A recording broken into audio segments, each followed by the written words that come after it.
Allah Ta'ala. Udah tempat kami persilakan. Tafadhol Ustaz. Bismillahirrahmanirrahim. Assalamualaikum warahmatullahi wabarakatuh. Alhamdulillahi ala ihsani wa syukru lahu ala taufiqihi wa amtinani wa asyhadu an la ilaha illallah wahdahu la syarika lahu ta'ziman li sya'ni wa asyhadu anna Muhammadan abduhu wa rasuluhu da'ila ridwani. Allahumma salli alaihi wa ala alihi wa ashabi wa ikhwani. Para ikhwan, kawan-kawan di pelabuhan yang dirahmati Allah Subhanahu wa taala. Kita lanjutkan pembahasan kita tentang al-usul tsalatsah dan kita sudah sampai pada al-aslu tsani. Al-aslu tsani, pokok yang kedua, karena kita ada 3 pokok, yaitu ma'rifatullah, kemudian ma'rifatul Islam, yang ketiga ma'rifatun Nabi, ya, tentang Allah, tentang Islam, tentang agama, tentang Nabi. Yang ma'rifatullah sudah kita lewati. Sekarang al-aslu tsani, pokok yang kedua, ma'rifatul dinil Islam, yaitu mengenal agama Islam bil adillah, dengan dalil-dalil, wal istislam wal inqiyad lahu bit ta'ah, yaitu tunduk kepada Allah Subhanahu wa taala lillahi bit tauhid. Al-istislam lillahi bit tauhid, tunduk kepada Allah dengan tauhid, wal inqiyadu lahu bit ta'ah, dan tunduk kepadanya dengan ketaatan, wal bara'atu minasyirki wa ahlihi, dan berlepas diri dari kesyirikan dan pengikutnya. Wa huwa salasu maratib, dan Islam itu terdiri atas 3 tingkatan, al-Islam wal iman wal ihsan, yaitu Islam, iman dan ihsan. Wa kullu martabatin laha arkan, setiap martabat ada rukun-rukunnya, ya. Baik, saya jelaskan secara singkat tentang poin yang dibawakan oleh Syekh Abdul Wahhab rahimahullah taala. Beliau berkata, al-aslu tsani, pokok yang kedua, yaitu mengenal agama Islam dengan dalil, ya. Mengenal Islam dengan dalil. Wa huwal istislam lillahi wahdah, lillahi bitauhid. Itu tunduk kepada Allah dengan tauhid, mentauhidkannya. Tunduk atau menyerahkan diri, ya, bukan tunduk, tapi berserah diri kepada Allah,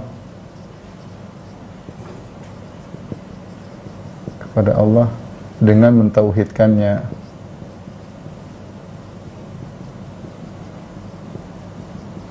Kemudian wal inqiyad lahu bit ta'ah, tunduk dalam ketaatan. Kemudian wal bara'atu minasyirki wa ahlihi, berlepas diri dari kesyirikan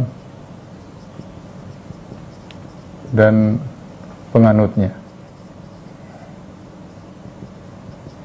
Setelah itu dia berkata, wa huwa salasatu maratib, Islam itu 3 tingkatan. Islam 3 tingkatan. Tingkatan pertama adalah Islam. Ini maksudnya agama Islam, ya.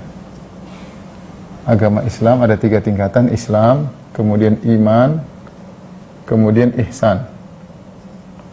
Kemudian masing-masing ada rukunnya, ya. Masing-masing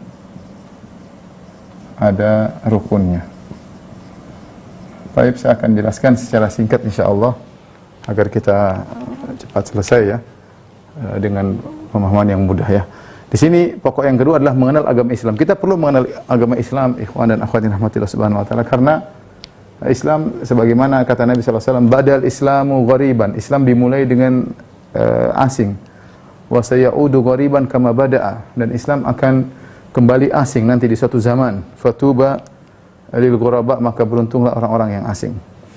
Maka ini menunjukkan bahwasanya ada suatu zaman di mana orang-orang KTP-nya Islam tapi mereka tidak mengenal Islam. Mereka mungkin hanya menerima Islam melalui keturunan atau dengar-dengar atau ikut-ikutan, sehingga mereka ahlul Islam, mereka tidak paham Islam dengan baik. Bahkan karena mereka tidak paham dengan Islam, bisa jadi mereka mengingkari ajaran-ajaran Islam, ya. Maka Nabi mengatakan fatuba lil ghuraba, dan beruntunglah orang yang asing. Itu orang yang menjalankan syariat tapi dianggap asing, ya. Hal itu kenapa? Karena orang tidak ma'rifatud din, tidak melakukan pengenalan terhadap agama yang dia anuti, ya. Maka di antara pokok yang penting yang harus kita jadikan landasan kehidupan kita adalah mengenal agama Islam dengan dalil, ya. Di sini Syekh mengatakan dengan dalil, ya, bukan dengan taklid, ya, ya, bukan ikut-ikutan, bukan dengan tradisi, Tidak, tapi dengan dalil. Karena semuanya Islam ini dengan dalil ya. Maka kemudian beliau menjelaskan sebelum panjang lebar, Islam itu hakikatnya, hakikat Islam, ini hakikat Islam ya, hakikat Islam. Agama Islam. Yang pertama adalah al-istislam lillahi bitauhid, berserah diri kepada Allah dengan mentauhidkannya ya.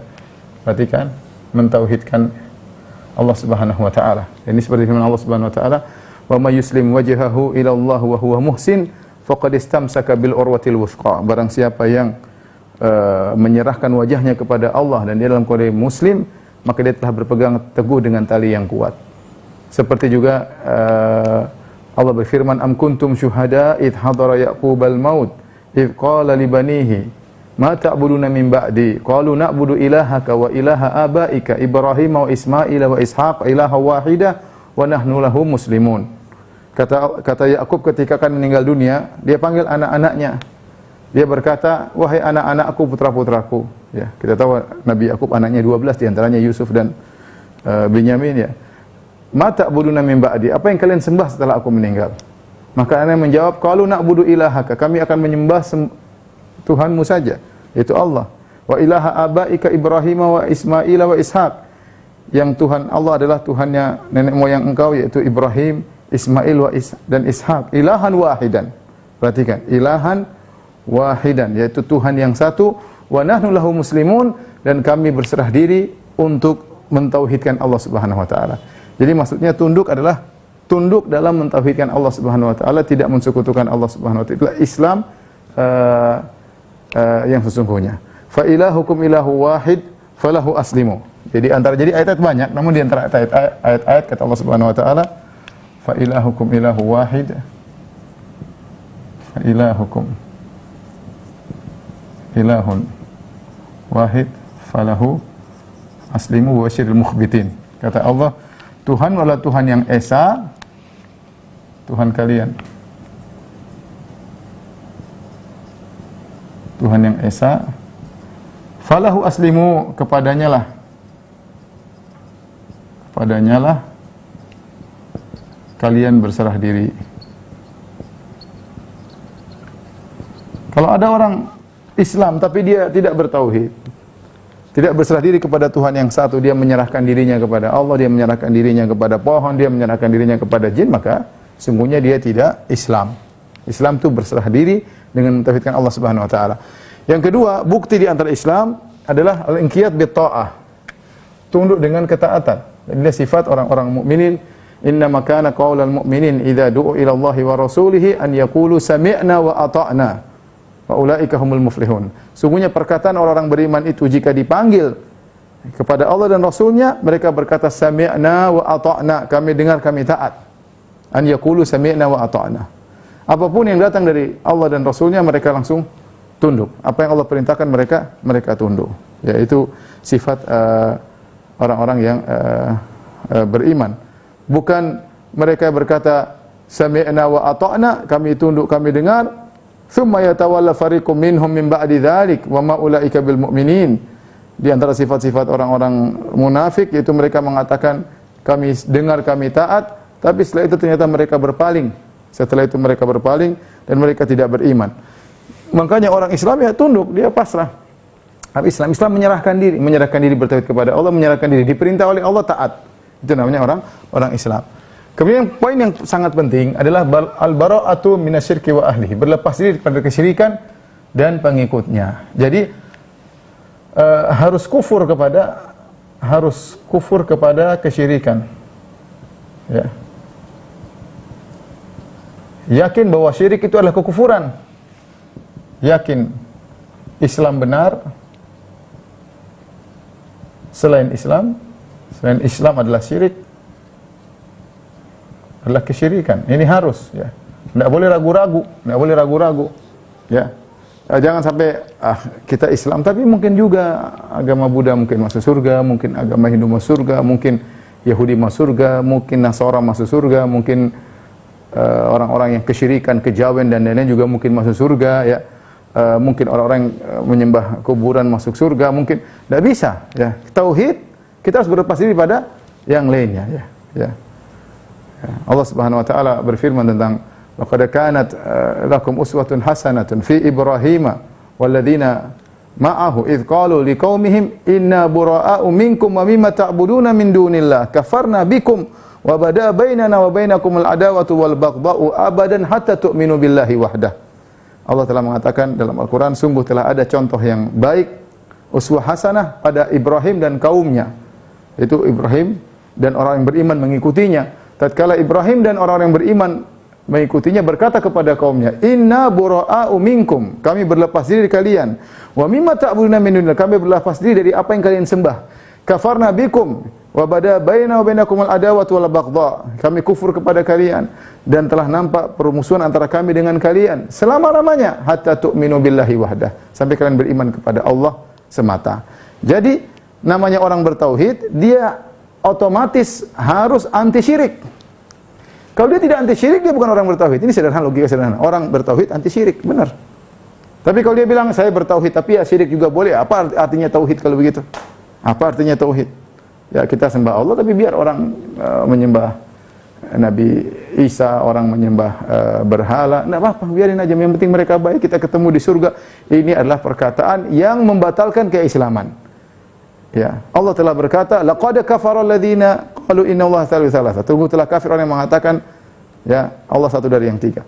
Laqad kafara alladziina qalu innallaha huwal Isa ibn Maryam. Sungguh telah kafir orang yang mengatakan, Allah mengatakan sungguh-sungguh telah kafir orang yang mengatakan Allah adalah Isa. Terus kita bilang enggak kafir, mungkin masuk surga. Terus Allah bilang ini buat apa? Allah bilang sungguh, kau bilang tidak. Allah bilang sungguh, kau bilang tidak. Ya. Kata Allah Subhanahu wa taala, "Lam yakunil ladzina kafaru min ahlil kitabi wal musyrikin." Kemudian kata Allah Subhanahu wa taala, "Innal ladzina kafaru min ahlil kitabi wal musyrikin fi nari jahannam khalidina fiha." Sungguhnya orang-orang kafir, ya, min ahlil kitab, dari kalangan ahlul kitab, wal musyrikin, dan penyembah berhala. Ya. Mereka di neraka jahannam khalidina fiha, kekal dalam neraka jahannam. Kemudian kita bilang, "Oh enggak. Enggak boleh." Jadi kalau kita tahu syirik, di antara syarat tauhid harus berlepas diri pada kesyirikan. Makanya di sini Syekh Abdul Wahab memberi syarat bahwasanya Islam itu bertauhid, tunduk, berlepas diri pada kesyirikan, berlepas diri. Ya, jangan enggak apa-apa. Ya, misalnya acara-acara tradisi yang kemudian misalnya memberi sajian kepada lautan, beri sajian kepada dewi ini, dewa anu, kita bilang oh enggak apa-apa, itu biarin aja, enggak apa. Kita yang penting Islam. Enggak bisa. Enggak boleh. Kita harus bilang syirik-syirik. Ya, adapun masalah kita tidak mengganggu itu lain cerita. Masalah toleransi lain cerita. Tapi kalau kita ditanya syirik, bukan bilang oh boleh, enggak boleh. Kalau syirik tetap syirik. Menyembelih kepada selain Allah syirik, baru kita bisa dikatakan bertauhid. Kalau enggak, percuma lafal perkataan Anda saya bertauhid. Kalau Anda tauhid tapi Anda membolehkan syirik, berarti tauhid Anda bermasalah. Tauhid Anda bermasalah, ya. May yakfur bit-taghuti wa yu'min billah. Kata Allah, siapa yang kufur kepada tagut dan beriman kepada Allah. Syaratnya harus bertauhid, menafikan kesyirikan. La ilaha illallah, tidak ada sembahan yang berhak disembah kecuali Allah. Ada penafian. Tidak ada sembahan yang berhak disembah kecuali Allah Subhanahu wa taala. Taib, kemudian beliau melanjutkan wa huwa salah satu maratib, bahwasanya salah satu maratib, ya, bahwasanya agama Islam 3 tingkatan. Islam, iman, dan ihsan, dan masing-masing punya rukun. Ini sudah sering saya bahas, tapi tidak mengapa, sudah saya pernah singgung, ya. Tapi dalam hadis Jibril nanti akan disebutkan, ya, ketika Jibril datang kepada Nabi SAW, kemudian Jibril bertanya, fa akhbirni anil Islam, wahai Muhammad, kabarkanlah kepadaku tentang Islam. Maka Rasulullah menjelaskan tentang rukun Islam, syahadatain, salat, zakat, puasa, dan haji. Kemudian kata Jibril, fa akhbirni anil iman, ya Muhammad, kabarkanlah aku tentang iman. Maka Rasulullah SAW kabarkan tentang rukun iman. Rukun iman ada 6, yaitu beriman kepada Allah, kepada malaikatnya, kepada kitab-kitabnya, kepada rasulnya, kepada hari akhirat, kepada takdir. Kemudian ditanya tentang ihsan, ya, ihsan, maka Nabi mengatakan anta budallah ka'annaka tarahu fa illam takun tarahu fa innahu yarak. Kau melihat Allah seakan-akan kau melihatnya. Kalau kau tidak, kau beribadah kepada Allah seakan-akan kau melihat Allah. Kalau kau tidak bisa melihat Allah, yakinlah Allah melihatmu. Kemudian di akhir hadis kata Nabi SAW, Hadza Jibril atakum yuallimukum dinakum. Ini Jibril datang kepada kalian untuk mengajarkan kepada kalian agama kalian. Sehingga para ulama membagi agama menjadi 3 tingkatan dan masing-masing punya rukunnya. Adapun Islam rukunnya adalah 5 rukun Islam. Ya. Tentu kita tahu syahadatain, kemudian salat, mendirikan salat, kemudian zakat, kemudian puasa, kemudian haji. Kemudian rukun iman ada 6 rukun. Ya, iman kepada Allah, pada malaikat, kemudian kepada kitab-kitab, kemudian kepada para rasul, kemudian kepada hari akhir, kemudian kepada takdir. Kemudian ihsan, ya, sebenarnya bagi 2 tingkatan atau 2 rukun, tapi dianggap satu, bisa 2 rukun, bisa dianggap satu, yaitu pertama beribadah seakan-akan melihat Allah.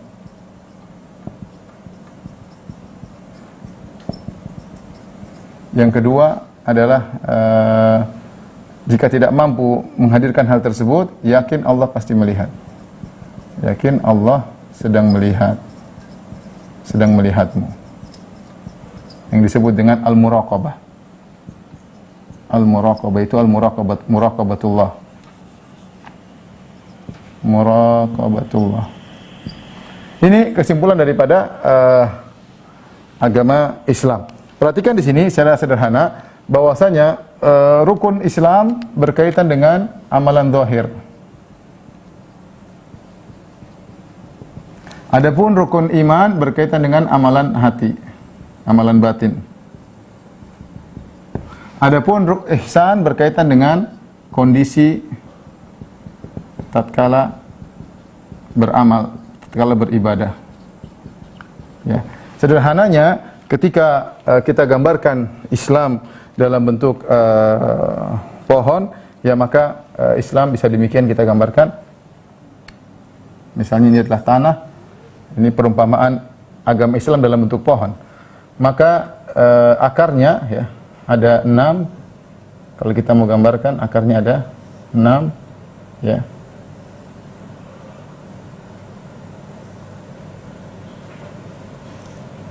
Ya, iman kepada Allah, ini akar yang utama. Nanti iman kepada malaikat, pada Rasul, pada kitab, hari akhir, kemudian takdir. Yang akar-akar pohon ini menumbuhkan pohon, ya. Ya. Pohon ini yang paling tengah adalah yang memiliki apa namanya cabang, ya, ada 5 ya, misalnya 1, 2, kemudian 3, 4, ada 5 cabang. Ya, ini nampak kalau utamanya adalah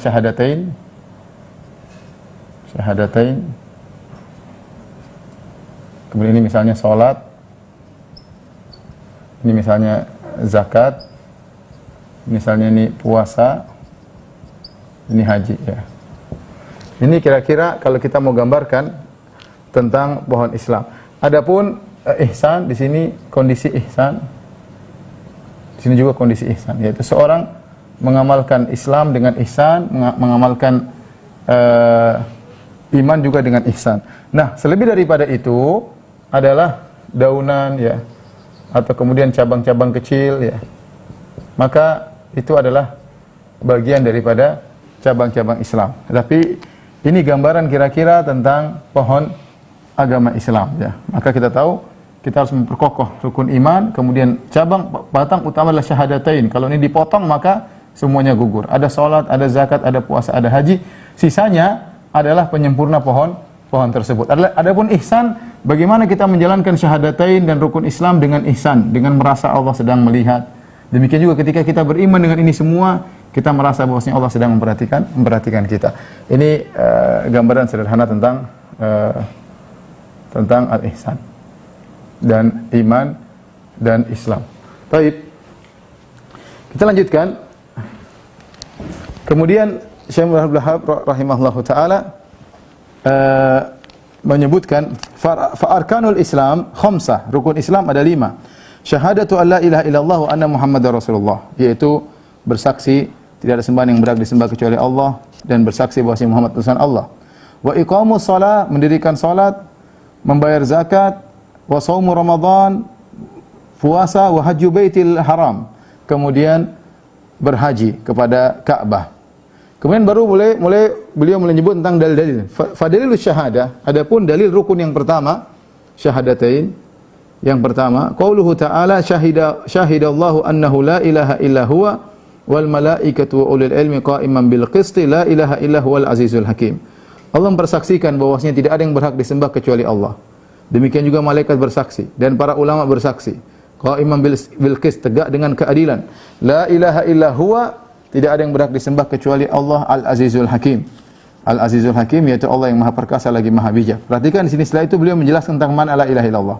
Wa maknaha, dan makna la ilaha illallah, la ma'buda bihaqqin illallah. Tidak ada yang berhak disembah kecuali Allah semata. La ilaha nafiyan jami'an ma yu'badu min dunillah. La ilaha, tidak ada yang berhak disembah, yaitu menafikan seluruh sembahan selain Allah. Yang disembah malaikat dinafikan, yang disembah nabi dinafikan, yang disembah bintang-bintang, matahari, semua tidak benar penyembahan tersebut. Yang disembah mayat, disembah wali, disembah batu, pohon, semuanya adalah sembahan yang batil. Illallah, kecuali Allah yang berhak disembah. Muthbitan al-ibadata lillah, bahwasanya yang berhak mendapat ibadah hanya Allah wahdahu la syarikalah, tidak ada sekutu baginya fi ibadatihi, dalam masalah peribadatan. Kama annahu la syarika lahu fi mulkihi, sebagaimana Allah tidak ada yang menyekutui, tidak ada yang bersamanya, bersekutu dengannya dalam menguasai alam semesta, dalam mengatur alam semesta. Jadi di sini beliau menjelaskan tentang makna la ilaha illallah, ya. Kita bicara tentang makna syahadatain, ya. Syahadatain la ilaha illallah. La ilaha beliau tafsirkan dengan la ma'buda, tidak ada yang disembah. Ya, kalau kita artikan, tidak ada yang disembah selain Allah. Ya. Dan inilah tafsir yang benar, karena la ilaha ilah maksudnya al-ma'luh, artinya ma'bud, ya. Tidak ada yang berhak disembah kecuali Allah Subhanahu wa taala. Ini tafsiran yang penting, ini sudah pernah saya singgung, karena sebagian orang menafsirkan la ilaha illallah seperti sebagian ulama Asy'ariyah, mereka menafsirkan la ilaha dengan la qadira 'alal ikhtira' illallah, seperti nukil oleh dari Abu Hasan Al-Asy'ari dan juga ulama-ulama Asy'ariyah nukil dalam kitab Milal wan Nihal, bahwasanya tidak ada li Syahristani, tidak ada yang mampu untuk mencipta kecuali Allah. Mereka menafsirkan la ilaha illallah, tidak ada yang mampu untuk mencipta kecuali Allah Subhanahu wa taala. Tafsiran tersebut benar, tapi bukan tafsir la ilaha illallah. Karena tafsiran tersebut hanya kembali kepada tauhid rububiyah. Tidak ada yang bisa mencipta kecuali Allah, kita juga mengakui demikian. Tetapi ketika kita bicara la ilaha illallah berkaitan dengan ibadah, harusnya tidak ada yang berhak diibadahi kecuali Allah. Gara-gara salah penafsiran tersebut, sebagian orang menyangka selama kita tidak meyakini ada Tuhan selain Allah, kita belum syirik. Makanya ke dukun enggak apa-apa, ya. Selama kita yakin itu dukun hanya sebab. Pakai jimat tidak apa-apa. Ya, kok jimat hanya sebab. Yang penting kita yakin Allah yang mendatangkan keberkahan, ya. Berdoa kepada mayat, oh tidak apa-apa, itu bukan kesyirikan. Kesyirikan itu kalau yakin ada Tuhan dua. Kesyirikan itu kalau masuk Nasrani, kesyirikan itu kalau jadi agama Yahudi, kesyirikan itu kalau jadi Hindu menyembah berhala, menyembah Buddha manusia, Siddhartha Gautama, itu baru syirik. Adapun mau nyembelih kepada jin, mau enggak apa-apa, ya. Kita kan meyakini Tuhan hanya satu, yang mencipta hanya satu, ya. Gara-gara salah penafsiran la ilaha illallah, sebagian orang menyangka, dan saya kecil juga saya menyangka demikian. Saya menyangka namanya syirik itu kalau meyakini ada dua Tuhan. Padahal namanya syirik diantaranya beribadah kepada selain Allah Subhanahu wa ta'ala. Beribadah kepada selain Allah Subhanahu wa ta'ala. Jadi la ilaha illallah artinya la ma'buda bihaqqin illallah. Tidak ada yang berhak disembah kecuali Allah Subhanahu wa ta'ala. Kemudian beliau menyebutkan dalil wa tafsiruha alladhi yuwaddihuha, adapun tafsirnya yang memperkuat makna ini la ilaha illallah tidak ada yang berhak disembah kecuali Allah. Di antaranya qauluhu ta'ala, firman Allah, wa idh qala Ibrahimu li abihi wa qaumi innani bara'um mimma ta'budun. Tatkala Ibrahim berkata kepada ayahnya dan kepada kaumnya, aku berlepas diri dari yang semua yang kalian sembah. Illal ladzi fatarani fa innahu sayahdin. Kecuali Allah yang menciptakan aku, maka Allah akan beri petunjuk kepadaku. Jadi Ibrahim dia mengatakan, aku berlepas diri pada yang kalian sembah semuanya wahai ayahku, kecuali Allah. Jadi seakan-akan mereka juga menyembah Allah, selain itu mereka menyembah selain Allah. Kata Ibrahim, aku berlepas diri dari sembahan kalian seluruhnya, kecuali Allah yang aku sembah. Sama, la ilaha illallah, tidak ada sembahan kecuali Allah. Maknanya persis seperti la ilaha illallah. Kemudian kata Allah, wa ja'alaha kalimatan baqiyatan fi aqibih la'allahum yarji'un. Dan kemudian Ibrahim menjadikan kalimat la ilaha illallah tersisa di keturunannya, dan semoga mereka kembali kepada kalimat tauhid dan terhindar dari kesyirikan. Kemudian juga firman Allah Subhanahu wa taala, ya. Qul ya ahlal kitabi ta'alu ila kalimatin sawa'in bainana wa bainakum. Ini semua ayat-ayat yang menafsirkan la ilaha illallah. Bahwasanya yang dimaksud la ilaha illallah itu tidak ada yang berhak disembah kecuali Allah. Katakanlah wahai Muhammad, ya ahlal kitab, wahai ahlul kitab, Nasara khususnya, ta'alu ila kalimatin sawa. Marilah kita bersama-sama menuju pada satu kalimat yang sama. Bainana wa bainakum.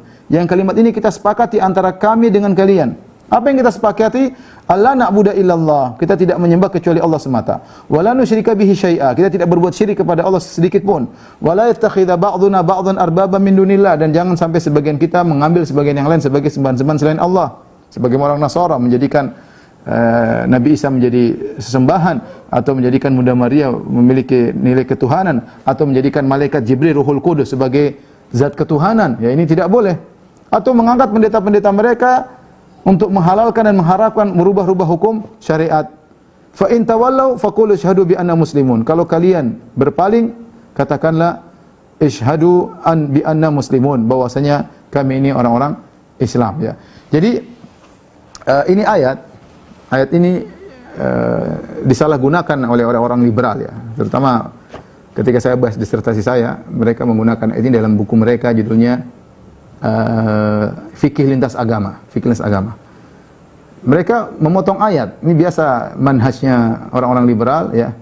Seperti firman Allah, fawailul lil musallin alladzina hum an salatihim sahun. Allah berfirman, celaka orang-orang salat. Siapa? Lanjutkan ayatnya dong. Yaitu orang-orang yang lalai dari salatnya. Tapi kalau mereka fawailul lil musallin, celaka orang salat, titik. Padahal kalimat belum selesai. Ini manhajnya orang liberal, diambil sebagian, lanjutannya tidak diselesaikan. Bagaimana cara mereka berdalil untuk membenarkan seluruh agama? Di antaranya mereka mengatakan, Allah berfirman, "Qul ya ahlal kitabi ta'alu ila kalimatin sawa." Wahai ahlul kitab, marilah kita menuju kepada kalimat yang sama, baina wa bainakum, kalimat yang sama antara kami dengan kalian. Kata mereka, kalimat yang sama ini maksudnya apa? Maksudnya keadilan, maksudnya kebersamaan, maksudnya kemanusiaan, maksudnya persamaan, maksudnya humanisme, maksudnya akhlak karimah, akhlak yang mulia. Jadi mereka mengatakan agama kita dan agama mereka sama. Kita punya titik poin yang sama. Kenapa kita fokus pada perbedaan? Kita kan punya poin yang sama. Kita bilang kita punya kalimat sawa. Kita bilang subhanallah. Lanjutkan ayatnya, jangan berhenti di situ. Apa kalimat sawa? Perkataan yang sama. Kalimat sawa maksudnya perkataan yang sama. Apa perkataan yang sama antara kita dengan mereka yang Allah suruh ahlul kitab menuju kepadanya, yaitu Allah na'budu illallah. Jangan kita menyembah kecuali Allah. Itu yang ayat ini yang harusnya dalil untuk membantah kesyirikan, maka dibalik oleh orang-orang liberal untuk membenarkan kesyirikan. Ajib, menakjubkan. Orang liberal sebenarnya berani-beraninya mereka motong ayat-ayat Allah. Padahal jelas di sini Allah menjelaskan kalimatin sawa, kalimat yang sama antara kami dengan kalian, itu Allah na'budu illallah, jangan beribadah kecuali hanya kepada Allah, wala nusyrika bihi syai'a, dan jangan berbuat syirik sama sekali kepada Allah, jangan menjadikan sebagian kita sembahan selain Allah Subhanahu wa taala. Dan ini membantah habis akar kesyirikan pada Nasara, ya, karena mereka menyembah selain Allah. Mereka menjadikan Nabi Isa sebagai Tuhan, mereka menjadikan Bunda Maryam menjadi Tuhan, mereka menjadikan Ruhul Qudus malaikat sebagai Tuhan. Bahkan mereka mengangkat rahib-rahib mereka untuk merubah-rubah aturan Tuhan, ya. Dan inilah ayat ini yang Nabi Muhammad SAW kirim kepada Heraklius. Kalau semua agama benar, buat apa Nabi kirim surat kepada Heraklius? Heraklius kan Nasara ketika itu, Nasrani dia. Raja Romawi. Nabi kirim surat ila Herakal Azimur Rum, kepada Heraklius, penguasa Romawi, pembesar Romawi. Kata Nabi, aslim taslam, masuk Islam kau selamat. Subhanallah. Kalau Nasrani benar, ngapain Nabi tulis surat seperti itu? Kalau Nabi bacakan ayat ini, qul ya ahlal kitabi ta'alu ila kalimatin sawa, Wahai ahlul kitab, marilah kita menuju kepada satu kata yang sama, itu tidak berbuat syirik. Kemudian Nabi ancam, kata Nabi, fa in tawallait, kalau kau berpaling wahai Heraklius, fa inna alaika ithmal arisiyin, maka kau akan menanggung dosa rakyatmu. Heraklius kaget baca surat tersebut. Ketika itu dia hampir masuk Islam. Dia bilang sama orang dekatnya, ini benar. Kemudian dia kumpulkan masyarakatnya. Dia bilang, bagaimana kalau kita ikut Nabi ini? Ternyata masyarakatnya demo. Akhirnya dia bilang, saya cuma bercanda, saya cuma ingin tes iman kalian. Padahal hatinya sebenarnya sudah membenarkan. Tapi tadi, ini menunjukkan bahwasanya ayat ini isinya tauhid, tafsir di tauhid, meninggalkan kesyirikan, menyembah Allah semata. Tapi ditafsirkan oleh orang liberal sebaliknya. Justru ayat ini untuk membenarkan kesyirikan. Bahwasanya kita nggak usah otak-atik akidah mereka. Kita menuju pada poin yang sama yang mereka tafsirkan kalimat sawa adalah kebersamaan, akhlak mulia, persamaan, humanisme dan akhlak yang baik dan semisalnya, keadilan. Kita bilang itu tafsiran yang ngawur, itu namanya motong-motong ayat. Baik, setelah itu Syekh Muhammad bin Wahab rahimahullah taala membahas tentang, karena dia mengatakan kita harus mengenal Islam dengan dalil. Harus mengenal Islam dengan dalil, bukan ikut-ikutan, bukan dengan taklid, bukan tradisi. Setelah itu beliau bahas tentang syahadatain yang kedua. Dalil syahadat anna Muhammad Rasulullah, adapun dalil kita bersaksi bahwa Muhammad adalah utusan Allah adalah firman Allah, laqad ja'akum rasulun min anfusikum azizun 'alaihi ma anittum. Sungguh telah datang seorang rasul dari kalian. Azizun 'alaihi ma anittum, dia merasa berat apa yang memberatkan kalian. Harisun 'alaikum, dan dia sangat semangat untuk memberi kebaikan kepada kalian. Bil mu'minina raufur rahim, dan sangat kasih sayang kepada orang-orang yang beriman. Ini dalil bahwasanya Rasulullah SAW adalah utusan Allah. Terus apa makna bersaksi Muhammad adalah utusan Allah? Wa makna syahadat anna Muhammad Rasulullah, dan makna syahadat Muhammad adalah utusan Allah, ta'atuhu fima amar wa tasdiquhu fima akhbar, taat kepada dia apa yang dia perintahkan, wa tasdiquhu fima akhbar, dan membenarkan apa yang dia sampaikan, wajtinabu ma naha anhu ma anhu naha wa zajar, dan meninggalkan apa yang beliau larang dan beliau haramkan. Wa alla yu'bada Allah illa bima syara', dan tidak beribadah kepada Allah kecuali dengan syariat Nabi Muhammad sallallahu alaihi wasallam. Jadi yang kedua ya, Muhammad Rasulullah ada 4 syarat yang beliau sebutkan. Yang pertama, ta'atuhu fima amar, taat kepada perintahnya. Kemudian tasdiqu fima akhbar, membenarkan kabarnya.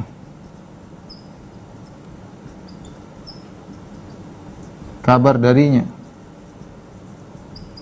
Yang ketiga adalah tarku ma naha anhu wa zajar, meninggalkan larangannya.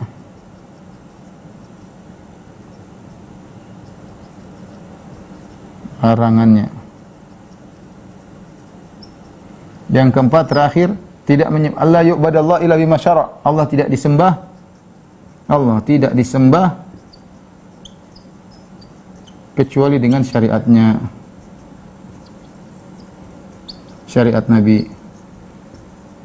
Nah, barang siapa yang mewujudkan 4 perkara ini, berarti dia telah mewujudkan persaksian Muhammad utusan Allah Subhanahu wa taala. Taat kepada perintahnya. Rasulullah perintah sudah, ya.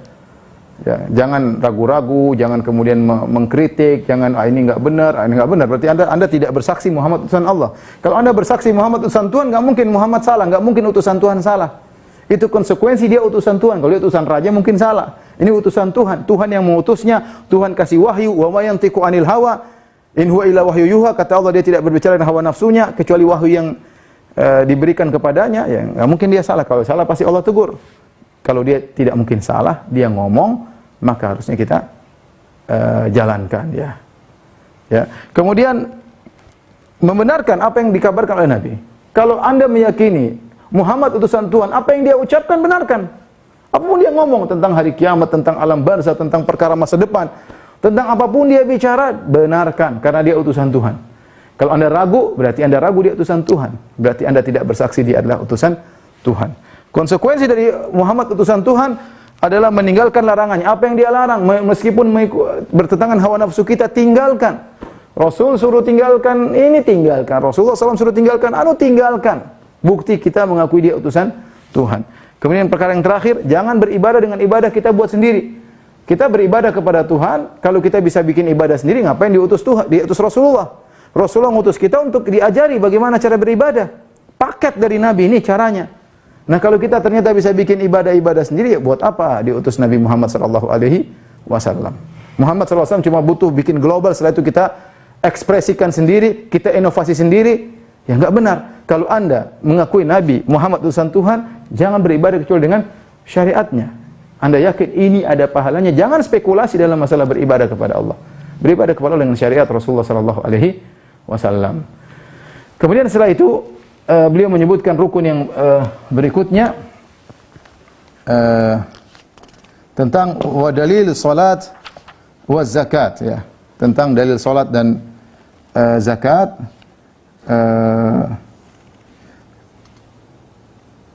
Beliau sebutkan wa tafsirut tauhid qauluhu ta'ala, dan tafsir tauhid firman Allah, wa ma umiru illa liya'budullaha mukhlishina lahuddin. Mereka tidak diperintahkan kecuali beribadah kepada Allah semata, mengikhlaskan, memurnikan agama untuk Allah, hunafa, dengan hanif, wa yuqimus shalah, mendirikan salat, wa yu'tuz zakat, dan bayar zakat, wa dzalika dinul qayyimah. Dan inilah agama yang lurus. Ini Allah gandengkan antara tauhid, salat dan zakat, ya. Wa ma umiru illa liya'budullaha mukhlishina lahuddin. Mereka tidak diperintahkan kecuali beribadah kepada Allah semata. Ya, mengikhlaskan agama untuk Allah, hunafa, condong kepada tauhid, meninggalkan kesyirikan. Ini tauhid. Kemudian wa yuqimus shalah, mendirikan salat, dalil salat. Wa yutuz zakat, dan membayar zakat. Langsung 3 dalil, tauhid, salat, zakat. Wa dzalika dinul qayyimah, dan inilah agama yang lurus. Wa dalilus siyam, adapun dalil puasa, qauluhu ta'ala, ya ayyuhalladzina amanu kutiba alaikumus siyamu kama kutiba alal ladzina min qablikum la'allakum tattaqun. Ayatnya sering kita dengar, wahai yang beriman, diwajibkan atas kalian berpuasa sebagaimana diwajibkan atas orang sebelum kalian agar kalian bertakwa. Tidak perlu kita bahas. Wa dalilul hajj, adapun dalil haji, qauluhu ta'ala, walillahi 'alan nasi hajjul baiti man istata'a ilaihi sabila wa man kafara fa innallaha ghaniyyun 'anil 'alamin. Dan wajib bagi manusia untuk berhaji kepada Allah, yaitu kepada Baitullah, bagi yang mampu untuk ke sana. Yang tidak mampu tidak wajib. Wa man kafara, barang siapa yang kufur, tidak mau haji, fa innallaha ghaniyyun 'anil 'alamin, sungguhnya Allah Maha Kaya, Allah tidak butuh dengan ciptaannya. Baik, kita selesai dari rukun Islam. Sekarang kita bahas rukun iman. Rukun iman yang berkaitan dengan akar pohon tadi. Al-iman, ya, huwa bid'un wa sab'una syu'bah. Fa'alaha qaulu la ilaha illallah adana imatatul adza 'anit thariq.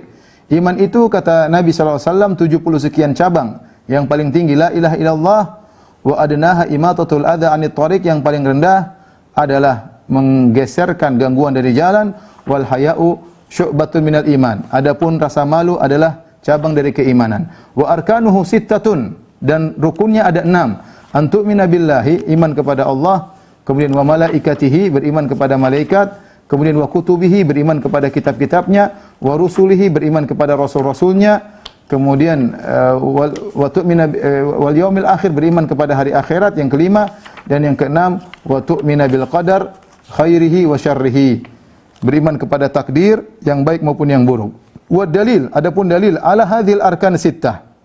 Dalil dari 6 rukun iman ini, firman Allah Subhanahu wa taala, laisal birra an tuwallu wujuhakum qibalal masyriqi wal maghrib walakinnal birra man amana billahi wal yaumil akhir wal malaikati wal kitabi wan nabiyyin. Bukanlah kebajikan yang sungguhnya kalian mengarahkan wajah kalian ke arah timur dan barat, tetapi kebajikan yang sungguhnya adalah orang yang beriman kepada Allah, beriman kepada hari akhirat, rukun iman yang kelima. Wal malaikah, rukun iman yang beriman kepada malaikat, beriman kepada kitab-kitab, wal kitabi wan nabiyyin, beriman kepada para rasul. Jadi 5 rukun iman disebutkan dalam satu ayat dalam surat Al-Baqarah ayat 177. Ya, walakinnal birra man amana billah wa malaikatihi wa kutubihi wal yaumil akhir wal malaikati wal kitabi wan nabiyyin. Kemudian adapun takdir, Allah khususkan penyebutannya sendiri dalam ayat yang lain, wa dalilul qadar qauluhu inna kulla syai'in khalaqnahu biqadar. Ya, yaitu firman Allah, inna kulla syai'in khalaqnahu biqadar, segala sesuatu kami ciptakan dengan takdir. Jadi 6 rukun iman, ya, disebutkan dalilnya 5 rukun iman dalam satu ayat, ya, dalam surat Al-Baqarah 177 tadi ini. Kemudian masalah takdir, ya, disebutkan dalam surat Al-Qamar, ya. Inna kulla syai'in khalaqnahu biqadar, surat Al-Qamar, ya. Di akhir-akhir surat Al-Qamar. Baik. Sebelumnya Nabi sebutkan Al-iman, perhatikan sini, iman, kata Nabi, iman itu 70 sekian. 70 sekian cabang. Yang paling tinggi adalah la ilaha illallah. Paling tinggi la ilaha illallah. Yang paling rendah menghilangkan gangguan dari jalan.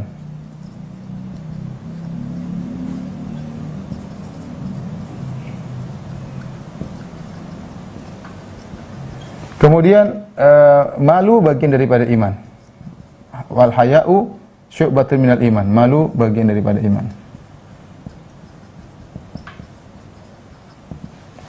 Di sini Nabi mengatakan iman 70 sekian cabang, tapi Nabi hanya menyebutkan 3 model iman. Yang pertama yang paling tinggi la ilaha illallah. Kemudian yang paling rendah menghilangkan gangguan dari jalan. Di sela-sela itu ada rukun, ada iman, yaitu rasa malu bagian dari iman. Nah, ketika disebut iman, ya ini ada kaidah ya. Kalau disebut iman secara khusus ya, iman tersendiri, maka iman adalah termasuk Islam. Islam termasuk iman, iman termasuk Islam. Tapi kalau digabungkan, ini sudah saya pernah bahas ya, dalam banyak pembahasan, saya tidak ulangi lagi. Kalau digabungkan antara Islam, iman, maka iman lebih tinggi. Iman berkaitan dengan amalan hati, Islam berkaitan dengan amalan zahir. Tetapi kalau disebutkan iman ta', maka iman ya Islam. Kalau disebut Islam ta', maka Islam ya iman. Ya. Ini sama sederhananya seperti fakir miskin. Kalau kita bilang fakir miskin, fakir ya miskin, miskin ya fakir. Tapi kalau digabungkan, innamas shadaqatu lil fuqara wal masakin. Sungguhnya sedekah itu, zakat itu untuk orang fakir dan orang miskin. Ketika digabungkan jadi beda maknanya. Siapa tuh fakir? Fakir itu yang paling parah miskinnya, yang penghasilannya kurang dari setengah keperluannya. Misalnya dia keperluan 4 juta per bulan, gajinya cuma 1 juta. Ini fakir. Miskin, yaitu gajinya lebih daripada setengah kebutuhannya. Gajinya, keperluannya 4 juta, gajinya 3 juta. Miskin.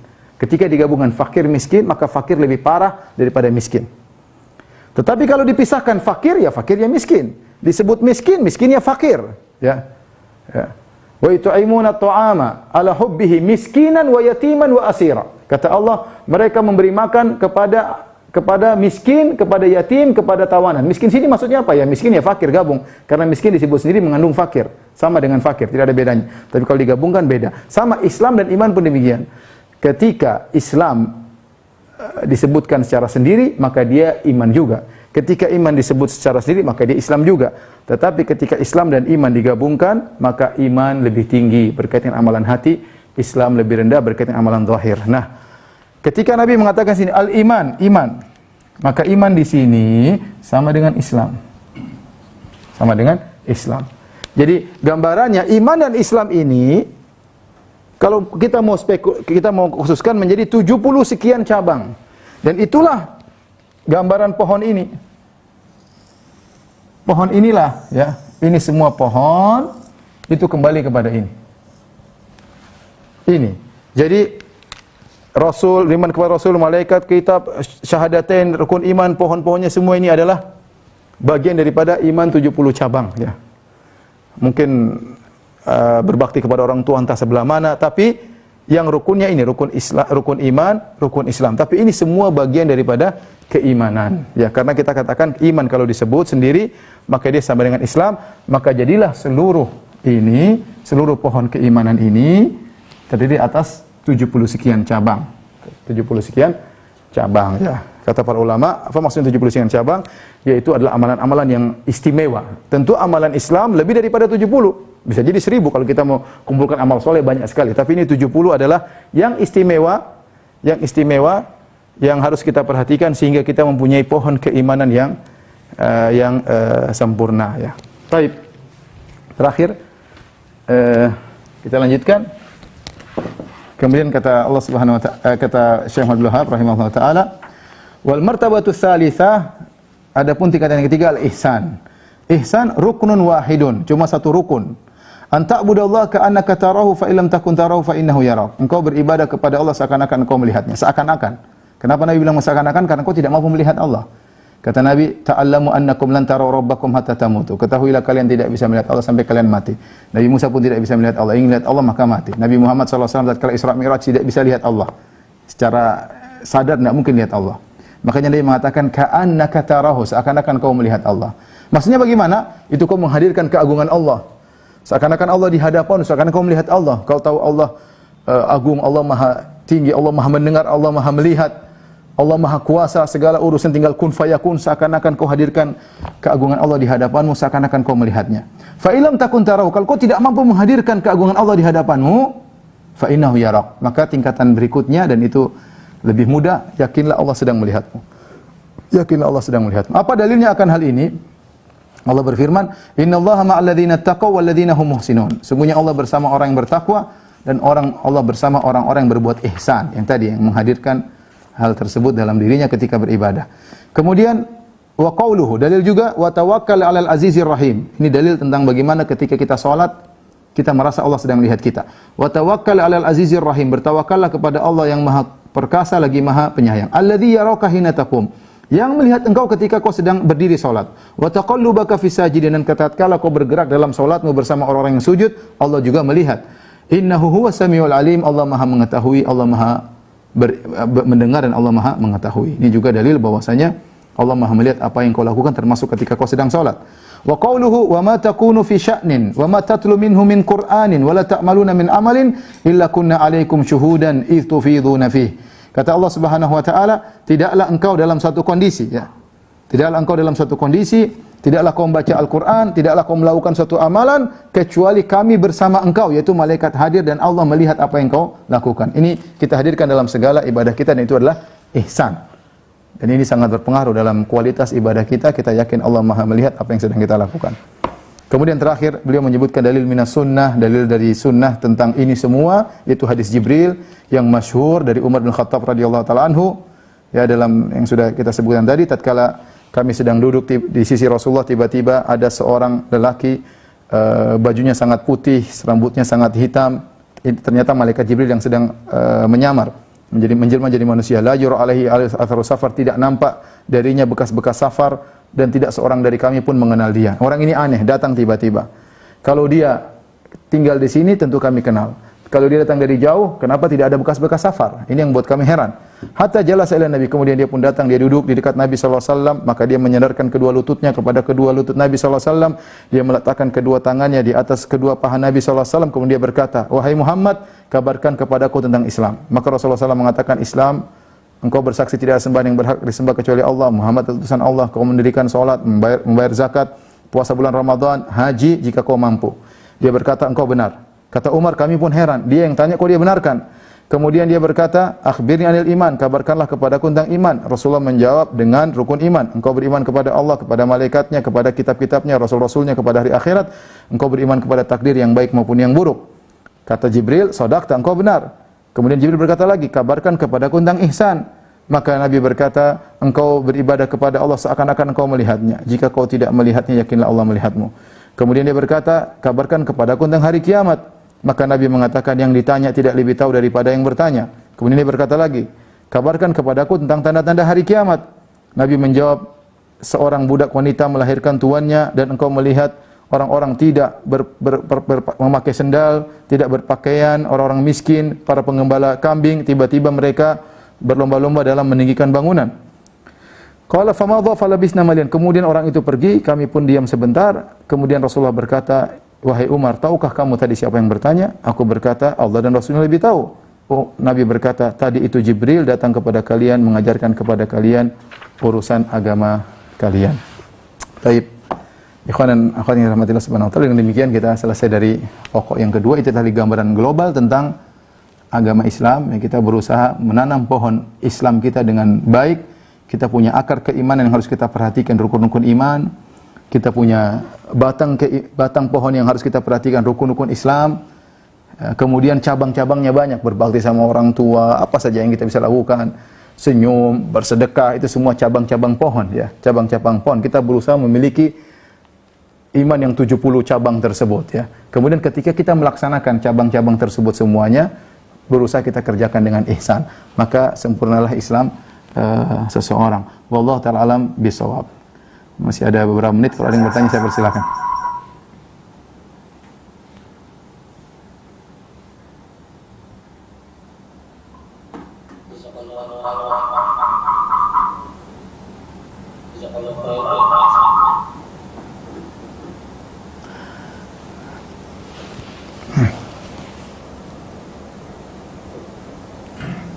Berdengung ya. Baik, kalau ada yang bertanya atau pertanyaan yang ditunda bulan depan.